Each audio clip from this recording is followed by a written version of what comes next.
cita-cita saya waktu masuk ke Naker Trans ini, seluruh pekerja dan pengusaha di Sulawesi Tengah mendengarkan 90 kasus per hari. apa langkah konkret Pak Kadis yang sedang dilakukan untuk memperkuat posisi para pekerja ini? Jadi jangan takutlah untuk melapor atau apa segala macam. Kalau dampak bagi pekerja jika kontrak kerja tidak tercatat dengan baik bagaimana? Kita mengadakan pelatihan bahasa. Masyarakat Indonesia ini jadi tukang sapu aja. Banyak itu pekerja menganggap posisinya mereka ini ya kan lemah dibanding perusahaan.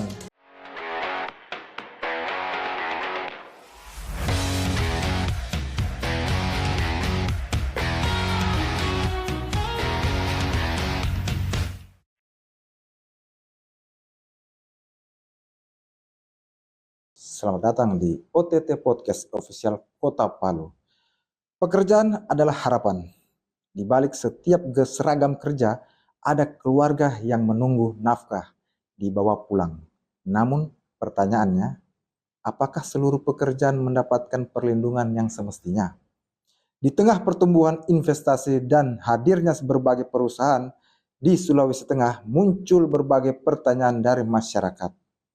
Mengapa masih ada perusahaan yang diduga tidak melaporkan kontrak kerja kepada pemerintah? Mengapa sebagian pekerja merasa kesulitan memperjuangkan hak-haknya? Dan sejauh mana negara hadir untuk memastikan aturan benar-benar dijalankan? Hari ini kita tidak sekedar membahas angka penyerapan tenaga kerja, kita akan membahas nasib manusia di balik angka-angka itu. Tentang keseimbangan antara kepentingan investasi, keberlangsungan usaha, dan perlindungan terhadap para pekerja. Bersama Kepala Dinas Tenaga Kerja dan Transmigrasi Provinsi Sulawesi Tengah, Bapak Musyarul Syam S.STP.M.SI. Kita akan membedah persoalan yang sering menjadi perbincangan publik, namun jarang dibahas secara mendalam. Apakah pengawasan sudah berjalan maksimal? Siapa yang harus bertanggung jawab ketika aturan tidak dipatuhi? Dan bagaimana masa depan perlindungan tenaga kerja di Sulawesi Tengah? Inilah OTT Podcast, tempat gagasan diuji dan kebijakan dipertanyakan. Langsung saja kita ke beliaunya. Halo Pak Kadis, apa kabar? Siap.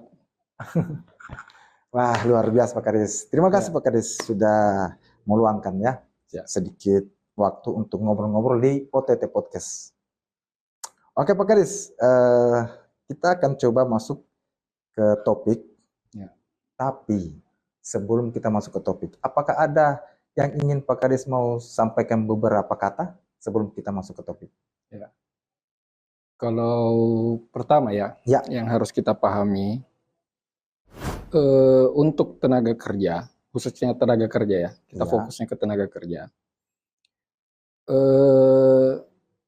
Negara itu pasti hadir untuk melindungi hak-hak buruh dan tenaga kerja.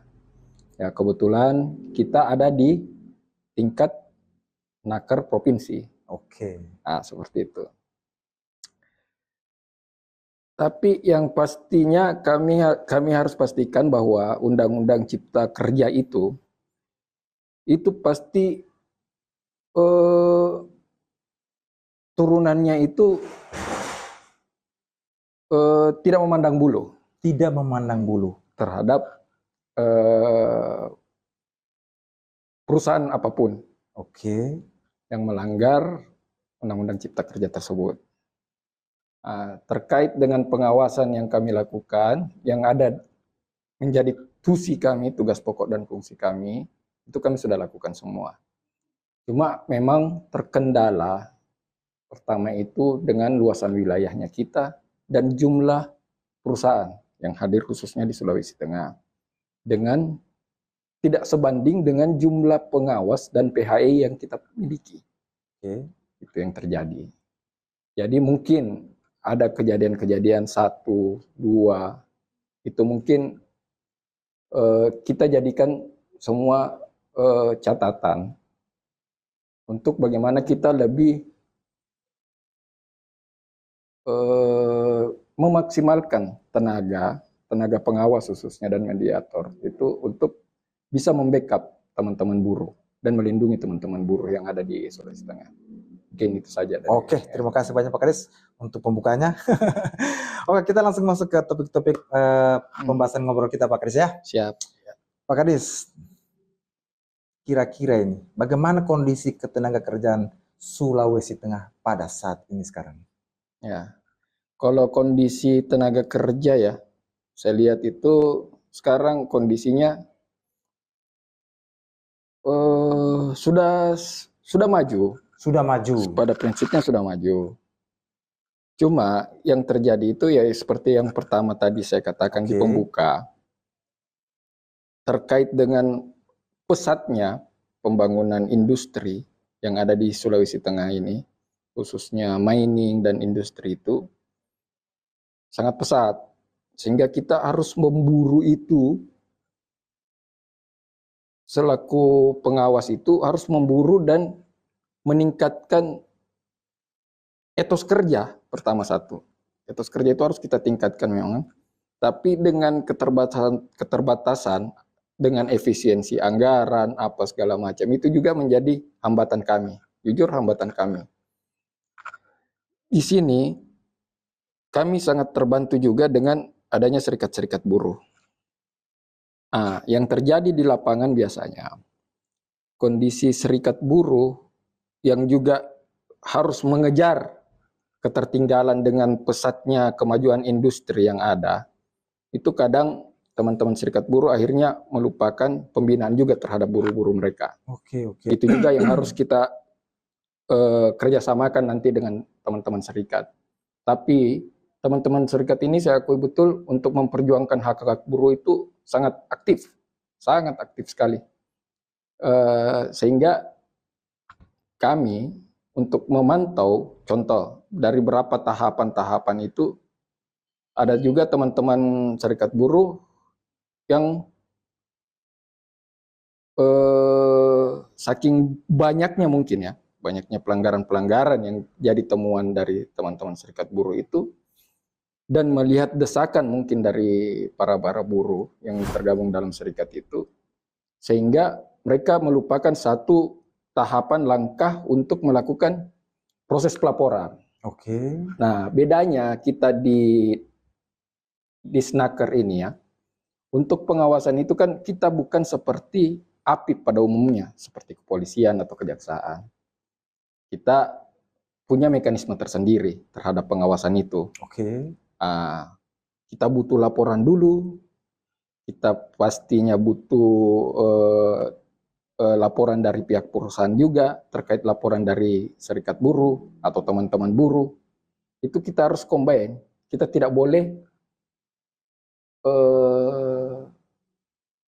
berpihak sebelah tangan lah. Nah, takutnya kita juga membela hak-hak buruh, industri mati. Itu juga jadi pemikiran kita pada saat proses pengawasan. Dan yang terakhir, di Disnaker itu tidak adanya fungsi punishment. Itu memang terjadi seperti itu. Jadi kita sekedar menemukan permasalahan, menginvestigasi masalah, dan mitigasi masalah itu bagaimana berusaha untuk menjadi sebuah keputusan kesepakatan bersama antara pihak perusahaan dan pihak buruh. Tanpa mematikan hak-hak buruh. Contoh misalnya ada buruh yang kena PHK. Mungkin laporan dari teman-teman serikat, buruh ini di PHK secara semena-mena. Nah, kita terimalah laporan ini. Tapi kan kita tidak mungkin juga langsung bilang, kurang ajar ini perusahaan. Harus kita tanya dulu perusahaan, kenapa kok PHK? Nah, ditanya PHK, oh dia malas Pak. Seperti ini tidak pernah masuk selama sekian bulan. Harus kita PHK-kan atau kita rumahkan. Nah, itu juga yang harus kita lihat. Jadi kita akhirnya bisa melalui mediator, kita duduk bersama bagaimana mencari solusi untuk itu. Apakah itu tergolong tantangan terbesar dari bagian dinas ini Pak Kadis?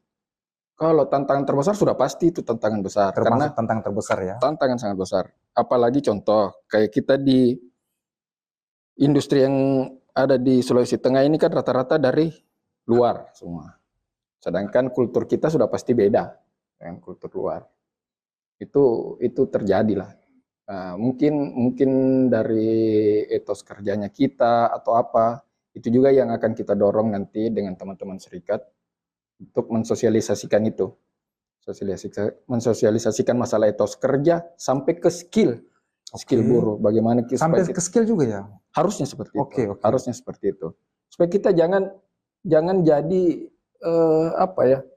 ibaratnya saya ingat ada kata dosen saya dulu sempat memprediksi itu nanti di tahun-tahun 2030 ke depan itu bisa jadi Indonesia ini, masyarakat Indonesia ini jadi tukang sapu aja Masa iya? jadi tukang sapu di negara sendiri. Okay. Kalau kita tidak punya skill. Nah, makanya mau tidak mau bagaimana juga kita, contoh kayak di sini kan ada P5TK Penta, bidang Penta.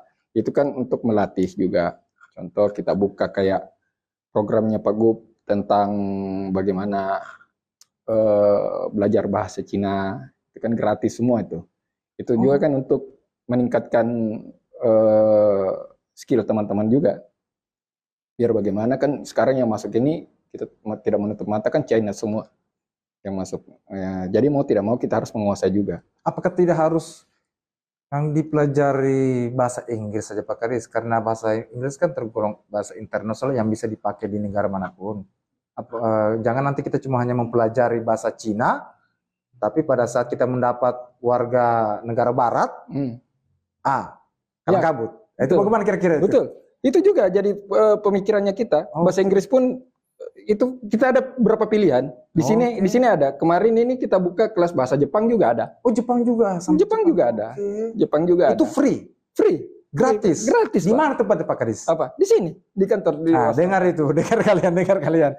Bagi kalian sahabat-sahabat OTT Podcast, dari Pak Kadis sudah bisa instruksikan atau sampaikan kalau kalian yang mau belajar bahasa Inggris, Jepang, Cina, ya. Sampai ada beberapa lagi Pak Kadis ya? Iya. Itu yang sekarang itu terbuka baru itu. Oke, nanti beberapa itu ya. Bisa dipantau di Instagramnya Disnaker. Dengar itu. Langsung saja, mumpung jangan tahan. Oke, lanjut Pak Kadis. Ya. Gagal ini. Nah, seperti itu. Itu berapa pelatihan-pelatihan. Ini lagi kita usahakan bagaimana untuk melakukan pelatihan-pelatihan kayak alat berat, apa segala macam. Sampai alat berat juga. Ya. Itu penting kan untuk skill juga karena memang kebutuhannya itu untuk dunia industri dan penyerapan. Belajarnya di sini. Belajarnya di Balai. Kita ada kerjasama ya Balai.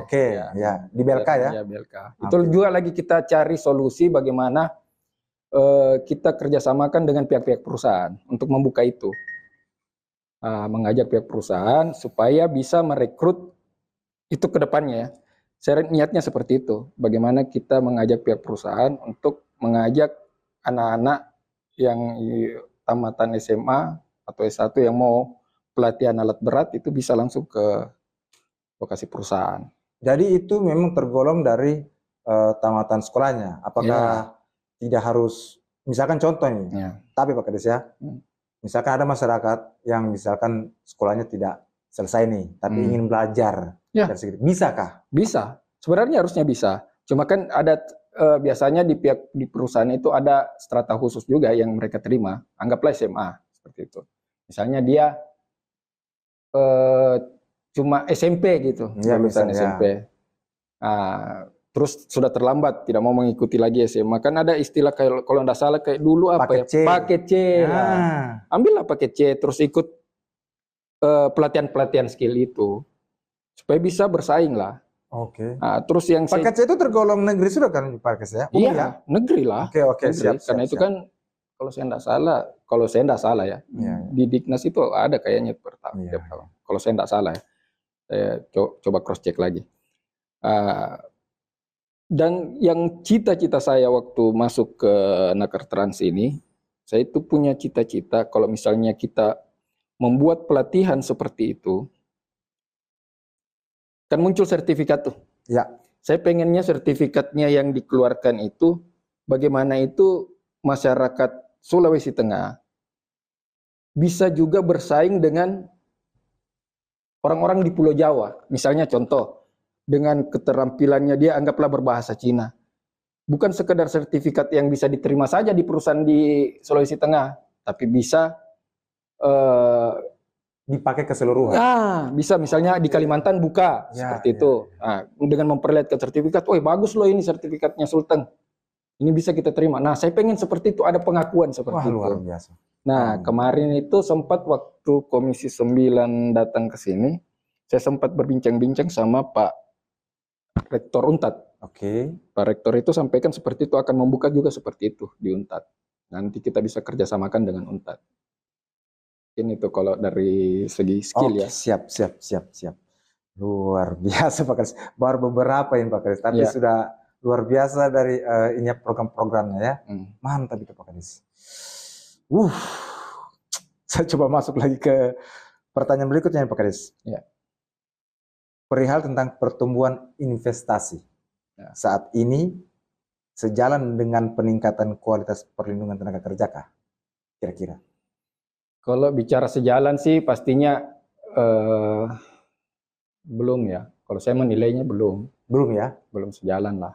Karena masih banyak saya dapat info dari Pak Gup itu, kita tingkat penganggurannya kita itu masih tergolong tinggi. Iya, masih tergolong tinggi lah. Tingkat penganggurannya kita di Kota Palu tergolong masih sangat tinggi. Iya, Sulawesi Tengah. Sulawesi Tengah. Kita bicara Sulawesi Tengah ya. Kita bicara Sulawesi Tengah ya. Wow, ngeri. Ya. Nah, keinginannya Pak Gup itu bagaimana memprioritaskan putra-putra daerah itu punya karpet khusus lah untuk masuk ke perusahaan-perusahaan yang ada. Nah, seperti itu. Ya, mau tidak mau ya itu tadi saya bilang, kita harus kembangkan skill-skill mereka, satu. Nah, terus yang kedua juga masalah mungkin informasi sih. Informasi. Kemarin saya jujur sempat berbicara sama satu teman lah. Dia itu pernah, dan saya akan kerjasamakan dengan Disnaker. Saya usahakan, saya coba nego, tapi dia belum buka peluang nego sih sebenarnya. Tapi dia punya aplikasi itu saya nilai sangat sangat bagus. Jadi dia punya aplikasi itu bisa menyesuaikan nick dan keterampilan orang tersebut yang mendaftar di aplikasinya dia dengan ruang pekerjaan yang dibuka oleh perusahaan. Itu langsung match dia. Misalnya si A, keahliannya si B, ternyata terbuka peluang di perusahaan C. Itu langsung matching. Nah, itu nanti saya mau rencanakan, usahakan bagaimana nyambung dengan aplikasi yang telah kita buat di Snaker ini. Dengan aplikasi AI-nya dia yang bisa memilah seluruh nick dan keahlian orang, terus masuk ke daftar kerja yang diberikan kepada kami dari pihak perusahaan yang akan dibukakan lowongan. Itu bisa langsung matching, tapi khusus untuk nomor induk kependudukan masyarakat Sulawesi Tengah. Orangnya di mana Pak Kadis? Dia itu di Morowali. Di Morowali. Asli sana? Asli sana. Itu anak itu otodidak. Saya tahu betul itu anak pintar dari dulu. Dia itu namanya Ivan. Kalau tidak salah, ada kasus kemarin yang masalah AI yang bisa tahu semua anggaran-anggaran se-Indonesia itu, yang sampai temukan dia buat seperti itulah AI itu. Luar biasa itu Pak Kadis. Nah, kalau misalkan kira-kira Pak Kadis, apakah selama ini ada sanksi yang benar-benar diterapkan? Sanksi yang diterapkan kepada perusahaan? Ya, boleh. Kalau sanksi terhadap perusahaan itu kan mungkin di kami kan tidak ada sanksi. Oke. Kalau dampak bagi pekerja jika kontrak kerja tidak tercatat dengan baik, bagaimana itu? Kontrak tidak tercatat dengan baik. Siapanya yang tidak mencatat dengan baik? Si pihak perusahaan. Ya. Si pihak perusahaan itu pastinya kita bikinkan teguran dulu. Teguran, oke. Teguran dulu kepada dia. Kan ada ibaratnya notariksa 1, notariksa 2. Setelah tidak diabaikan notariksa 2, kita lanjutkan ke PPNS.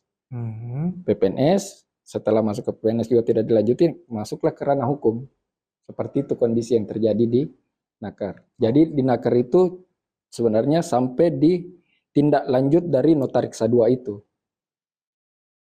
Setelah itu kami, bukan di ranahnya kami, itu sudah masuk ke ranah hukumnya. Oke, Pak Kadis. Kalau saya mau tanya nih, bagaimana masyarakat dapat melaporkan dugaan pelanggaran tanpa takut mendapat tekanan? Banyak sekali caranya, Pak. Sebenarnya pertama satu, Pak Gub kan sudah pernah buka layanan tuh. Halo Gub itu yang 0811 63 kali 24 kali. Tapi banyak ini kira-kira masyarakat yang belum tahu informasi itu, Pak Kadis. Kira-kira bagaimana itu? Pertama melalui layanan Halo Gub. Itu kan via WA bisa. Nanti dari via WA pastikan masuknya ke kami. Diteruskan ke kami. Terus kami akan mencari tahu siapa ini untuk melengkapi administrasinya. Di sini pun kami membuka pengaduan. Pengaduan itu kebetulan ada di jalur 2. Nah, itu bidang PHI. Di situ ada pengaduan sampai tingkat mediasi, di sana ruangan mediasi itu ada. Seperti itu. Kalau ini kan banyak juga masyarakat pekerja. Banyak itu pekerja menganggap posisinya mereka ini ya kan lemah dibanding perusahaan. Jadi kira-kira apakah Bapak atau melihat hal yang sama atau bagaimana, Pak Kadis? Ya, pada prinsipnya pasti sebenarnya tidak lemah sih. Itu salah juga kalau masyarakat merasa dirinya bahwa mereka lemah. Mereka itu yang saya bilang pertama tadi sudah pastinya buruh itu dalam perlindungan negara. Setuju ya. Pasti di dalam perlindungan negara. Dan kita pasti perjuangkan itu walaupun satu orang yang melapor untuk satu perusahaan, itu pasti akan kita tindak. Tindaknya itu seperti itu tadi. Kita lakukan notariksa dulu, pemeriksaan pertama, muncul notariksa 1, muncul notariksa 2, seperti itu. Sampai ke tahapan hukumnya. Jadi jangan takutlah untuk melapor atau apa segala macam. Sebenarnya kita kan pastinya melindungi juga privasi dari sang pelapor, seperti itu. Tapi kalau misalnya terkait yang korban langsung melapor itu juga tidak ada masalah, jangan takutlah. Hak-haknya mereka kan kita perjuangkan juga, pasti seperti itu. Harus kita perjuangkan. Kalau bagaimana kalau terhadap pengawasan terhadap jam kerja, upah lembur dan keselamatan kerja itu, Pak Kadis? Sama, semua sama. Itu kan berapa contoh pelaporan. Cuma yang terjadi biasanya pelaporan itu cuma sekedar melapor saja, tanpa menyiapkan alat buktinya juga. Itu kadang yang menjadi hambatan. Setuju. Menjadi hambatan. Contoh, mereka melapor masalah di mekanisme K3. Di mekanisme K3 terjadi seperti ini, ada pelanggaran ini. Kan kita harus turun juga, kita harus butuh bukti juga apa segala macam. Kita tidak bisa menjadikan segala sesuatunya itu, laporan itu harus fix, laporan hari ini, hari itu juga selesai. Mungkin juga seperti itu. Kita harus lakukan penyidikan juga, mengumpulkan data, bisa saja mungkin terjadi juga keteledoran pihak buruh, tapi bisa juga memang betul-betul karena alat yang digunakan tidak bagus atau tidak kompeten lah. Seperti itu. Nah, kalau kira-kira apa langkah konkret, Pak Kadis, yang sedang dilakukan untuk memperkuat posisi para pekerja ini? Kalau memperkuat posisi pekerja itu pertama satu, ya pastinya pengawasannya kami harus kami tingkatkan. Jujur itu saya bilang salah satu memang kekurangan kita karena kurangnya jumlah pengawas itu. Kemarin sempat saya ke Jakarta itu sempat ketemu Pak Dirjen. Itu kami berusaha melakukan negosiasi untuk bisa membuka kelas khusus untuk sertifikasi pengawas khusus di wilayah Sulteng. Persyaratan apa itu, Pak Kadis, sebelum lanjut? persyaratan untuk jadi pengawas. Ya. Pengawas itu harus ada pelatihan dulu. Pelatihan dulu. Okay. Selama berapa bulan? Selama 6 bulan kalau nggak salah. Okay. Muncullah sertifikat. Ya. Nah, kondisinya yang terjadi di pusat Kemenaker itu yang mengeluarkan sertifikasi itu cuma 30 orang, 30 kursi aja jatahnya untuk se-Indonesia per 6 bulan kalau nggak salah. Nah, sedangkan kita cuma 22. Jumlah perusahaan berapa? Jumlah yang harus diawasi berapa? Setiap pengawas itu kan punya fungsi dan keahliannya masing-masing. Contoh, ada pengawas yang ahli di bidang listrik, ada ahli yang di bidang alat berat, seperti itu semua ada tingkatannya. Nah, sekarang dengan total 22 orang ini masing-masing punya keahlian. Nah, sedangkan jumlah yang kita mau awasi jauh lebih banyak. Makanya saya coba hitung. Contoh kemarin mediator saja, mediator kita untuk di Morowali itu cuma seorang aja, kalau saya tidak salah Pak Saleh namanya. Itu kalau mau dikalkulasi dengan jumlah total kemarin kalau saya tidak salah itu, dia harus menyelesaikan, memediasi masalah yang terjadi di Kabupaten Morowali itu 90 kasus per hari. 90 kasus per hari. 90 kasus per hari, coba. Bayangkan itu.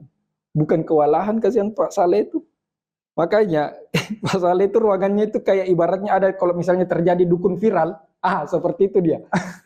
itu buru-buru yang atau serikat yang mau melapor permasalahan itu seperti itu kondisinya. Oh, di kantornya dia itu di sana. Nah, itu satu keterbatasannya kita di ini. Dan itu yang menjadi permasalahan karena bukan kita yang mengeluarkan itu sertifikasi untuk mediator dan pengawas itu. Oke Pak Kadis, wah cukup ini menjelaskan. Memang rumit sekali. Ya. Artinya kalau tidak ada ini, mana juga kita, kalau tidak ada pembahasan ini Pak Kadis, banyak juga yang masih belum paham, belum mengetahui. Iya. Pak Kadis, kita coba masuk ke segmen ini ya, peran stakeholder. Ya, boleh. Luar biasa. Dengar kalian itu. Astaga. Pak Kadis, seberapa penting peran serikat pekerja dalam menciptakan hubungan industrial yang sehat? Sangat besar. Biar bagaimana serikat, teman-teman serikat ini kan memperjuangkan kesejahteraannya buruh. Oke. Dengan meningkatkan kesejahteraan buruh yang notabene adalah masyarakat Sulawesi Tengah. Dengan meningkatnya kesejahteraan buruh berarti tingkat kesejahteraan masyarakat Sulawesi Tengah pasti meningkat. Setuju. Itu aja kuncinya. Gitu ya? Iya. Nah, mereka memperjuangkan itu. Kalau peran Pak Kadis, peran pemerintah kabupaten atau kota ini dalam pengawasan tenaga kerja itu bagaimana itu? Peran itu pasti sudah kita maksimalkan. Sudah maksimalkan, tapi menurut saya pribadi ya selaku Kadis, memang masih banyak kekurangan. Masih banyak kekurangan kita.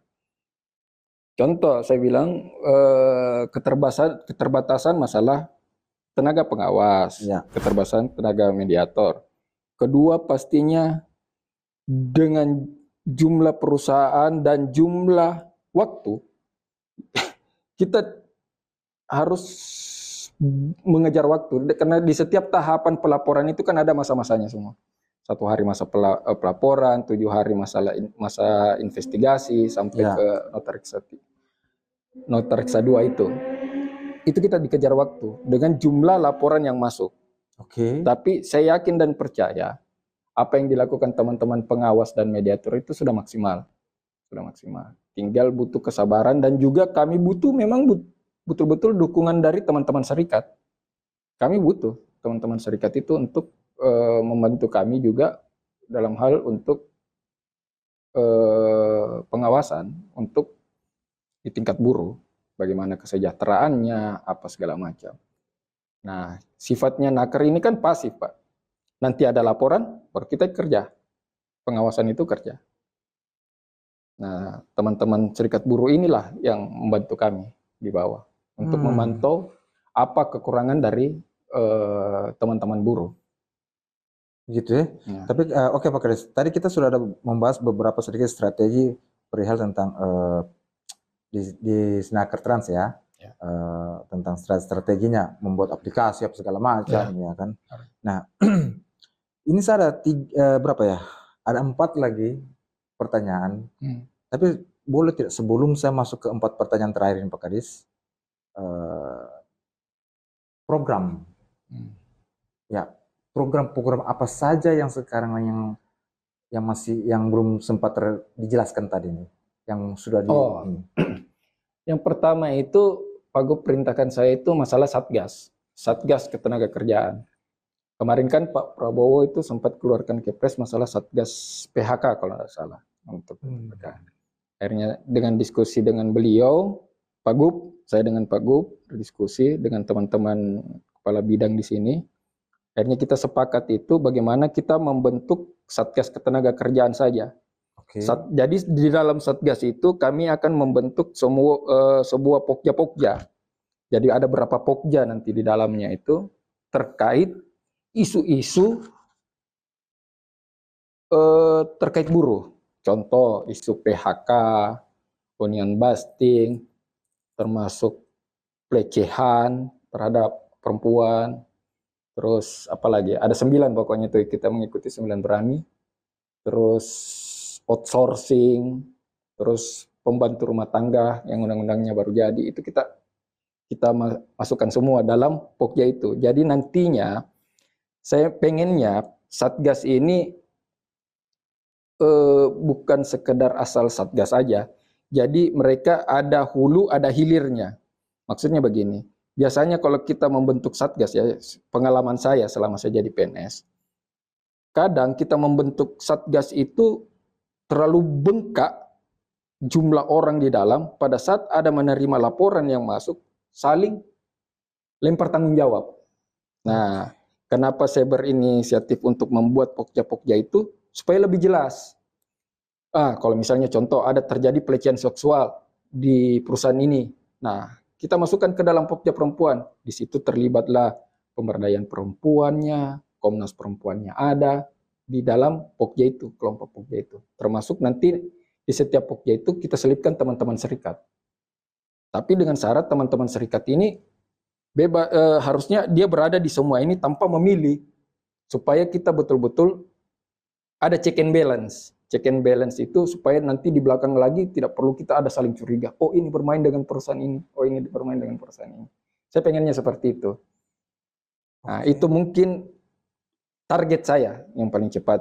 Cuma sekarang ini kita lagi proses bagaimana untuk penganggarannya juga, karena kan terkait efisiensi yang terjadi. Tapi itu cita-cita saya bagaimana Satgas, cita-cita Pak Gubernur juga bagaimana Satgas Ketenagakerjaan ini. Cuma saya disuruh bagaimana untuk membuatkan metode supaya ini lebih jelas pengurusannya, permasalahan yang terjadi di buruh itu cepat, tepat, seperti itu. Jangan sampai masuk pelaporan ngambang, seperti itu. Mungkin itu fungsinya Satgas yang rencana saya susun. Yang beberapa program yang sudah di ini Pak Kadis. Ya, seperti itu. Itu yang paling utama, paling utama dulu. Yang saya targetkan ini insya Allah bisa launching Satgas ini paling cepat bulan depan lah. Bulan depan. Oke. Luar biasa. Oke Pak Kadis, semoga program-program tadi itu yang Pak Kadis sampaikan semoga bisa bermanfaat untuk ini ya. Amin. Oke, siap Pak Kadis. Nah Pak Kadis, jika ada perusahaan ini yang terus melanggar, ya kan? Melanggar aturan lah, tindakan tegas, apa yang paling dilakukan pemerintah Pak Kadis? Kalau saya pribadi kan kita ini di Snaker ya. Saya pribadi, kalau saya pribadi, kita di Snaker ini sebenarnya pelanggaran-pelanggaran seperti itu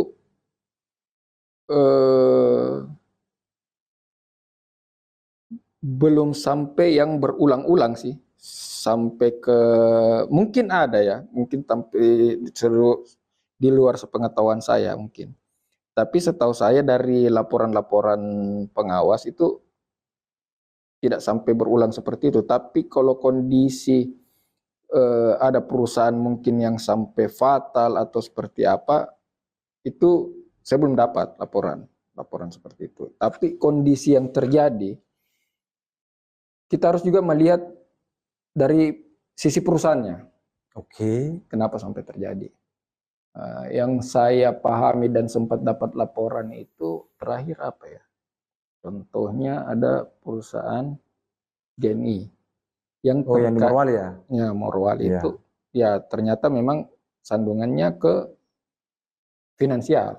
Oke. Finansial adanya PHK. Tapi mereka berkomitmen untuk apabila kondisi finansial sudah stabil dan berapa apa istilahnya kemarin mereka bilang itu ya,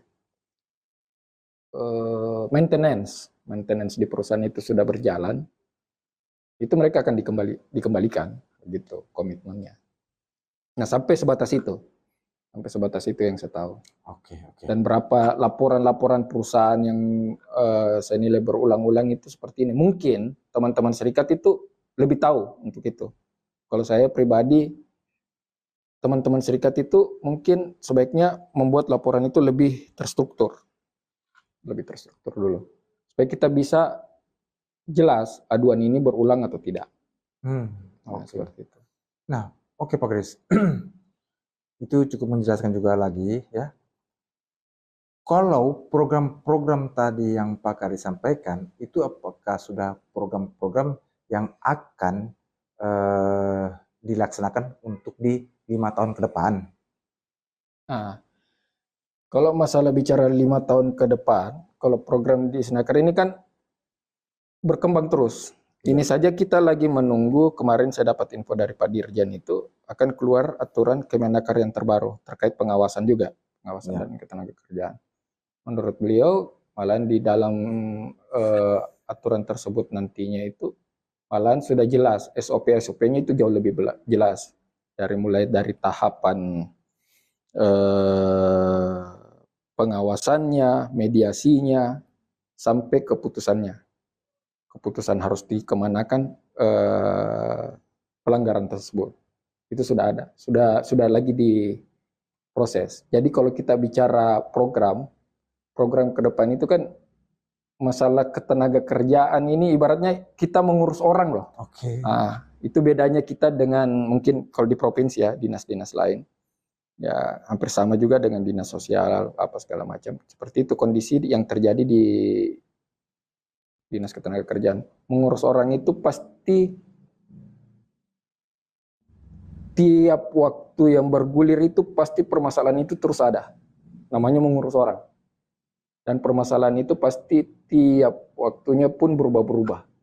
Mungkin besok lusa masalah K3-nya kita perbaiki, masalah PHK-nya kita perbaiki, terjadi lagi mungkin di pelecehan perempuan seperti itu. Seperti itu terus. Mungkin kembali lagi, ternyata setelah kita perbaiki K3, mungkin perkembangan teknologi seperti ini, akhirnya K3-nya lagi tidak berlaku. Seperti itu. Jadi memang terus bergulir. Kita selalu berperang dengan waktu. Oke. Untuk masalah aturan di Snaker ini. Itu pasti. Dengan kemajuan teknologi, apa segala macam. Oke. Wah, luar biasa Pak Kris. Kita akan masuk ke closing pertanyaan. Ya. Ada 2 ini Pak Kadis ya. Pak Kadis, jika hari ini ya seluruh pekerja dan pengusaha di Sulawesi Tengah mendengarkan podcast kita di hari ini, ya kan? Pesan apa yang ingin Pak Kadis sampaikan kepada mereka? Pertama mungkin kalau saya satu, jangan menganggap teman-teman serikat buruh itu sebagai benalu, tapi rangkul mereka sebagai bagaimana mereka memperjuangkan hak-hak buruh dan kesejahteraan buruh. Itu satu. Untuk perusahaan ya, ini untuk perusahaan. Kedua, yang pastinya masalah K3 dan terkait juga mungkin masalah penyerapan tenaga kerja. Mereka ini kan kerja di Sulawesi Tengah. Berikanlah karpet merah buat masyarakat Sulawesi Tengah. Itu yang paling utama yang saya minta. Saya yakin dan percaya masyarakat Sulawesi Tengah semua ini orang-orang yang skillnya sudah mumpuni lah. Saya yakin itu. Apalagi dengan program Pak Gub Berani Cerdas. Saya rasa tingkat orang minat tidak sekolah itu sudah kurang sekali. Orang pasti berjuang mau sekolah. Seperti itu. Jadi saya minta tolong kepada pihak-pihak perusahaan itu masalah penyerapan tenaga kerja khususnya masyarakat Sulawesi Tengah. Tolong diberikan karpet merah. Itu saja. Dengar itu para perusahaan. Kalian sudah dinobatkan itu, dipertegas ya. Nah, oke. Pak Kades, pertanyaan terakhir nih. Ya. Apakah sampai hari ini para pekerja di Sulawesi Tengah apakah sudah merasa bahwa negara ini, negara kita sudah benar-benar hadir untuk melindungi mereka? Kalau pertanyaan itu mungkin saya tidak bisa jawab sebenarnya, karena itu kan menyangkut mereka. Tapi saya yakin dan percaya, selama saya baru berapa minggu di Naker Trans ini, saya dan teman-teman itu berjuang untuk hadir untuk mereka. Saya hadir untuk mereka, bagaimana memperjuangkan hak-hak mereka, dan juga menjaga nilai investasi yang terjadi di Morowali, di Sulawesi Tengah. Kenapa saya bilang begitu? Biar bagaimana, itu yang saya bilang tadi, kesejahteraan buruh itu sama saja dengan kesejahteraannya masyarakat Sulawesi Tengah. Jumlah buruh kita kan besar sekali. Dan itu semua masyarakat Sulawesi Tengah. Sudah masuk dalam kategori masyarakat Sulawesi Tengah. Ya mungkin yang belum ber-KTP atau apa tinggal mengganti atau bagaimana kan.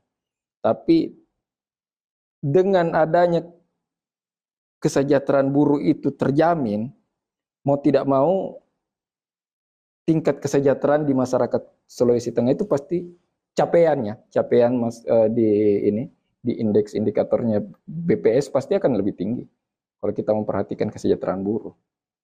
Nah, apalagi ya mungkin kalau saya pribadi, ya, saya juga minta teman-teman serikat ini itu lebih memperkuat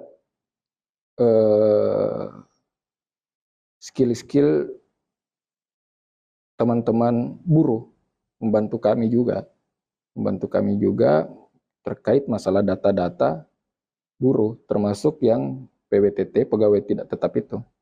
Untuk data itu sama pegawai kerja tetap itu, supaya ada datanya, supaya bisa kita pilahkan yang mana kita bisa bantu ke depannya. Contoh kita sudah lakukan pembiayaan masalah BPJS ketenagakerjaannya sampai di UCJ kemarin itu alhamdulillah kita dapat peringkat ketiga. Itu pun karena contoh misalnya ada yang meninggal apa segala macam sampai dapat bantuan berapa ratus juta itu kemarin.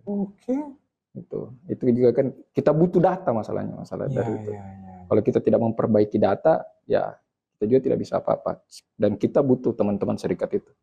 Jujur teman-teman serikat itu sangat membantu kami terkait itu. Tapi biasa kadang hanya sekedar laporan, untuk catatan datanya itu harusnya lebih diperbaiki lagi. Mungkin itu juga target saya, bagaimana bisa saya lebih sering kongko-kongko lah sama teman-teman serikat untuk terkait itu, mensosialisasikan itu masalah data mereka harus diperbaiki terkait buruh-buruh yang mereka di bawah naungan mereka. Mungkin itu. Oke Pak Kades. Nah Pak Kades, sebelum saya masuk ke closing statement, ya, saya coba ingin minta ke Pak Kades menjelaskan kembali perihal tentang yang beberapa program tentang bagi masyarakat yang mau belajar bahasa asing, ya, dengan apa ya tadi program belajar apa sertifikat alat berat apalah kayak gitu. Nah, boleh dijelaskan beberapa kalimat saja Pak Kades yang pendek saja, himbaukan ke masyarakat, langsung ke kamera, mengarah ke kamera langsung, silakan. Ya terima kasih. Mungkin buat khususnya masyarakat Sulawesi Tengah yang ingin ikut dalam pelatihan-pelatihan gratis itu bisa pantau di Instagramnya kami di Naker Trans. Itu di situ hampir tiap bulan kayaknya kita mengadakan pelatihan bahasa sampai ke pelatihan alat berat itu. Mungkin itu bisa dipantau di IG kami. Tadi aja baru selesai ada sekitar tadi disampaikan 300 orang ya. Tadi itu yang melakukan tes bahasa Cina itu. Hasil dari ini untuk mendapatkan sertifikatnya. Itu sudah 300 orang tadi yang melakukan tes. Mungkin itu. Jadi pantau terus lah. Kalau butuh pekerjaan juga bisa pantau juga di Instagramnya Disnaker Trans. Itu kita buka untuk lowongan-lowongan kerja. Di situ untuk di perusahaan apa segala macam dan persyaratan-persyaratannya ada.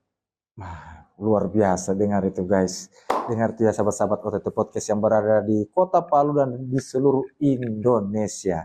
Ya, nah terima kasih Pak Kadis. Artinya begini, buat juga masyarakat ya sekali lagi, semoga pembahasan kita ini, ya diskusi kita ini, podcast kita di hari ini banyak yang bisa menjadi panutan, ya, yang bisa kita ambil. Artinya apa ya? Kalau menurut saya juga baru dengar juga tadi ternyata ada free untuk belajar bahasa itu bahasa asing. Karena banyak juga dari menurut saya punya ini kemarin Pak Kadis, memang banyak masyarakat mau belajar bahasa asing, tapi mereka terkendala dari berpikir materi. Aduh bayar lagi, per bulannya lagi segala macam rupa. Yeah. Nah, ini gratis. Gratis. Luar biasa. Wah, keren. Artinya oke lah. Pak Kadis, saya akan closing Pak Kadis ya. Ya. Dan sebelum saya closing, terima kasih sekali lagi. Siap, sama-sama. Ya, sudah berdiskusi bareng saya di OTT Podcast. Ya. Nah, saya akan tutup podcast kita di hari ini. Oke? Siap. Oke, buat sahabat-sahabat OTT Podcast. Pekerja itu bukan angka statistik. Mereka adalah orang tua yang membiayai sekolah anaknya. Pemuda yang mengejar masa depan dan keluarga yang menggantungkan harapan pada setiap lembar gaji yang diterima. Ketika aturan dijalankan dengan baik, dunia usaha tumbuh dan pekerja terlindungi. Namun, ketika pengawasan lemah dan pelanggaran dibiarkan, kepercayaan publik ikut terkikis. Hari ini kita belajar bahwa perlindungan tenaga kerja bukan hanya tugas pemerintah, bukan hanya kewajiban perusahaan, dan bukan pula perjuangan pekerja semata. Ini adalah tanggung jawab kita semua. Saya percaya investasi yang kuat harus berjalan beriringan dengan keadilan bagi pekerja. Karena pembangunan yang sesungguhnya bukan hanya soal pertumbuhan ekonomi, tetapi juga tentang martabat manusia. Saya pamit, sampai jumpa di episode berikutnya di OTT Podcast. Saya Aryo Kani dan Kepala Dinas Naker Trans ya, Bapak Musyarul Sam ya. Ya. Oke, terima kasih Pak. Kita say hello buat sahabat. Ya. Dadah.